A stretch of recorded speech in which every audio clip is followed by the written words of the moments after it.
The struggles of the diaspora, exposed in full colour by a man that accessorizes a white glove with a fedora. The same brother whose moonwalking light trails united many. It doesn't matter if you're black or white, he said to the man in the mirror, who then said, beat it. I want nothing to do with you.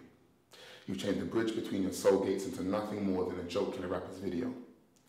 You've become a jester's dartboard for that age-old smooth criminal.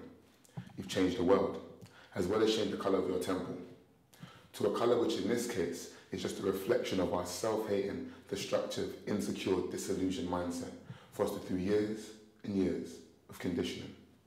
Not the wash and go head and shoulders type, but a dark and lovely, burn your hair straightening type.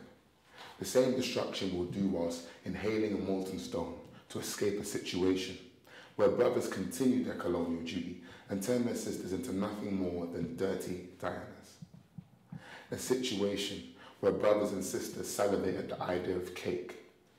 Not the type where mum would soak the fruit in the juice of the fortune maker, but a type of cake painted in an image where someone often appears pale. SOAP, an acronym for an eraser that changed the shade of our nature.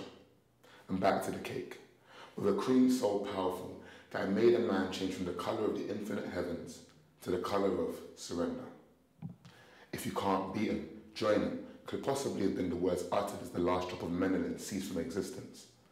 And though I say all of this, it's quite an astonishing spectacle to see a magnificent journey end in a melanin joust, where again it ends in a fatality. White wins. Flawless victory.